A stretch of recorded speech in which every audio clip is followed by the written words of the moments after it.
Bismillahirrahmanirrahim. Assalamualaikum warahmatullahi wabarakatuh. Alhamdulillahirrahmanirrahim. Anak-anakku sekalian, bertemu lagi dengan Ibu di pelajaran Bahasa Indonesia.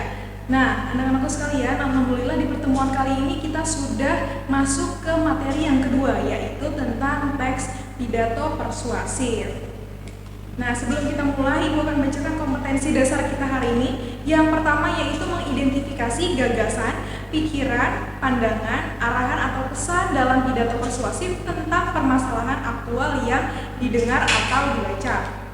Kemudian kompetensi dasar yang kedua yaitu menyimpulkan gagasan, pandangan, arahan atau pesan dalam pidato, dalam lingkungan hidup, kondisi sosial atau keragaman budaya yang didengar atau dibaca. Nah, anak-anak sekalian, tujuan pembelajaran kita hari ini adalah nanti kalian diharapkan mampu untuk mengidentifikasi gagasan, pikiran, pandangan, arahan atau pesan dalam pidato persuasif dan juga mampu menyimpulkan gagasan, pikiran atau pandangan yang kalian dengar atau kalian baca dari teks pidato persuasif seperti itu. Perlu diketahui anak-anakku sekalian, pidato persuasif ini termasuk ke dalam teks eksposisi. Nah, teks eksposisi itu apa sih? Teks eksposisi ini bertujuan untuk meyakinkan para pembaca atau pendengar dengan menyajikan argumen ataupun pernyataan yang disertai pembuktian kebenarannya. Jadi, argumen-argumen itu disajikan berdasarkan fakta yang sudah terbukti kebenarannya untuk meyakinkan para pembaca atau pendengar tentang teks eksposisi yang disajikan. Nah, pidato persuasif ini termasuk ke dalam bagian teks eksposisi seperti itu. Kemudian ada 3 jenis teks eksposisi. Sebelum kita masuk ke pidato persuasif, kita ulas dulu tentang teks eksposisi. Mungkin anak-anak sudah pernah mempelajari teks eksposisi di kelas sebelumnya ya. Ada 3 jenis. Yang pertama yaitu eksposisi yang dapat mengubah pandangan orang lain tentang suatu hal. Nah, ini bisa dilihat pada sebuah pidato politik, kampanye, dan lain-lain. Kemudian jenis teks eksposisi yang kedua yaitu eksposisi yang dimanfaatkan untuk mempromosikan suatu barang dan jasa. Ini bisa dilihat pada iklan, slogan, poster, dan lain-lain. Anak-anak sudah belajar ya tentang iklan, slogan, poster di kelas 8 waktu itu. Kemudian jenis teks eksposisi yang ketiga yaitu eksposisi yang digunakan untuk membela suatu kasus, misalnya untuk menyelamatkan terumbu karang. Nah, ini bisa menggunakan teks-teks eksposisi seperti itu. Intinya jadi teks eksposisi adalah teks yang, nah tadi kita bisa lihat begini, teks yang bertujuan untuk meyakinkan pembaca atau pendengar seperti itu. Ini tadi ada jenisnya, sudah kita bahas.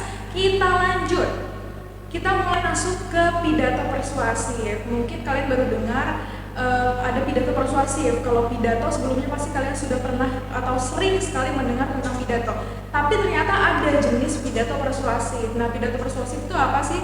Pidato persuasif ini adalah pidato yang bertujuan untuk mendorong atau mengajak pendengarnya untuk meyakini isi pidato tersebut adalah suatu yang benar atau sampai bisa mendorong pendengar melakukan suatu tindakan yang diajaknya gitu. Jadi di dalam teks pidato persuasif ini penulis atau misalnya orang yang berpidatonya menyampaikan suatu pesan seperti itu ya, dan berusaha untuk meyakinkan para pendengar ataupun pembaca untuk bisa percaya apa yang mereka sampaikan itu benar. Tentunya harus didukung dengan argumen atau pernyataan yang sesuai dengan fakta. Seperti itu. Itu yang dimaksud pidato persuasif. Kalau pidato yang biasa hanya menyampaikan pesan saja, kalau persuasif lebih ke mengajak. Jadi persuasif itu artinya ajakan. Kalau pidato persuasif berarti pidato yang bersifat ajakan. Seperti itu. Diingat-ingat ya arti persuasif. Nah, untuk membuat para pendengar atau pembaca mempercayai atau meyakini apa yang kita sampaikan seperti itu ya. Di sini ada 3 cara bagaimana kita memersuasi atau membuat audiens, pendengar atau pembaca percaya dengan pidato yang kita sampaikan. Ada 3 caranya. Yang pertama, dengan menggunakan etika. Nah, kita harus menggunakan pendekatan berdasarkan norma-norma yang berlaku di masyarakat. Ketika kita menggunakan pendekatan ini, nah para pendengar atau pembaca ya, audiens kita akan merasa, oh iya ternyata benar ya yang disampaikan, akhirnya mengikuti apa yang kita sampaikan, seperti itu. Ketika audiens kita sudah mempercayai apa yang kita bicarakan, itu tujuan dari pidato persuasif sudah tercapai. Apalagi kalau misalnya audiens kita sudah melakukan sebuah tindakan dari apa yang kita sampaikan, itu artinya pidato yang kita sampaikan cukup bagus gitu ya, bisa meyakinkan para audiens kita. Kemudian cara mempersuasi yang kedua ada menggunakan emosi. Nah, dengan cara menggugah emosi para audiens ya, para pendengar atau pembaca, kita juga bisa membuat mereka percaya atau meyakini apa yang kita sampaikan, bahkan melakukan tindakan yang kita harapkan di dalam pidato persuasif. Dan cara yang terakhir itu ada dengan menggunakan logika dalam menyampaikan pidato persuasif. Kalau misalnya kalian mau audiensnya lebih yakin dan lebih percaya dengan apa yang kalian sampaikan, semua pernyataan-pernyataan atau argumen yang kalian sampaikan harus masuk akal sesuai dengan logika para audiens, seperti itu. Nah, ini ada 3 cara ya, 3 cara untuk mempersuasi atau membuat para audiens meyakini, percaya dengan apa yang kita sampaikan. Tentunya yang kita sampaikan itu juga bukan sembarang informasi, tapi harus terbukti kebenarannya, seperti itu, berdasarkan fakta. Ingat-ingat ya, ada 3, etika, emosi, dan logika. Kemudian, bagaimana sih cara memahami isi teks pidato persuasif? Ketika kalian disajikan sebuah teks pidato persuasif, bagaimana cara kita untuk memahami isi di dalamnya? Nah, untuk memudahkan kita memahami isi pidato, kita harus tahu dulu mana kalimat utamanya, mana ide pokoknya, dan mana kalimat penjelasnya yang ada di dalam teks pidato persuasif, gitu ya. Jadi kalian harus mengetahui dulu kalimat utama, ide pokok, dan kalimat penjelas. Kemudian ada menentukan kalimat utama, ide pokok, dan kalimat penjelas. Sebelum kalian menentukan, kalian harus tahu dulu apa sih kalimat utama, apa sih ide pokok, dan kalimat penjelas itu apa. Kalian harus tahu terlebih dahulu. Kita bahas satu persatu. Yang pertama ada kalimat utama. Kalimat utama ini adalah kalimat yang di dalamnya terdapat ide pokok paragraf. Letaknya biasanya ada di awal, di atas, atau di akhir, ada di bawah gitu ya. Kemudian ide pokok. Nah, ide pokoknya adalah gagasan yang menjadi pokok pengembangan paragraf yang terdapat di dalam kalimat utama. Jadi dalam satu kalimat utama itu di dalamnya pasti ada ide pokok, gitu ya. Kemudian yang terakhir ada kalimat penjelas. Ini adalah kalimat yang menjelaskan kalimat utama sehingga menjadi paragraf yang padu, gitu ya. Jadi kalau misalnya di awal ada kalimat utama, di kalimat kedua dan selanjutnya itu merupakan kalimat penjelas. Ini adalah kalimat utama, ide pokok, dan kalimat penjelas. Kalau masih bingung Bu, bedanya apa kalimat utama dan ide pokok? Kalau kalimat utama diambil secara utuh dari dalam teks pidato persuasif, jadi benar-benar diambil dari ujung sampai ujung, jadi satu kalimat full diambil secara utuh. Kalau misalnya ide pokok diambil inti dari kalimat utama. Jadi kalau misalnya untuk menentukan ide pokok, kalian harus tahu dulu yang mana kalimat utamanya. Kalau sudah tahu kalimat utamanya mana, tinggal kalian ambil inti dari kalimat utama, jadilah ide pokok. Kalau kalimat penjelas tadi di luar kalimat utama, di dalam satu paragraf itu dinamakan kalimat penjelas. Seperti itu ya. Kemudian ini ada contoh paragraf, Ibu bacakan ya. Mendengarkan musik memang bisa menjadi hiburan yang membuat kita terhindar dari stres. Hal itu terbukti dengan lebih segarnya otak kita setelah mendengarkan musik. Otak yang segar membuat kita lebih mampu berkreasi dalam banyak hal. Selain itu, mendengarkan musik juga bisa menjadi hiburan alternatif saat kita malas keluar rumah. Mendengarkan musik merupakan hiburan yang sangat murah meriah.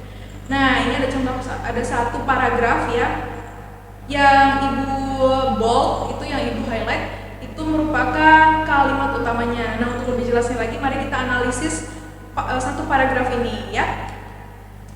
Kita cari dulu dari kalimat utamanya. Nah, ini kalimat utamanya ternyata yang tadi di bold ya. Mendengarkan musik memang bisa menjadi hiburan yang membuat kita terhindar dari stres.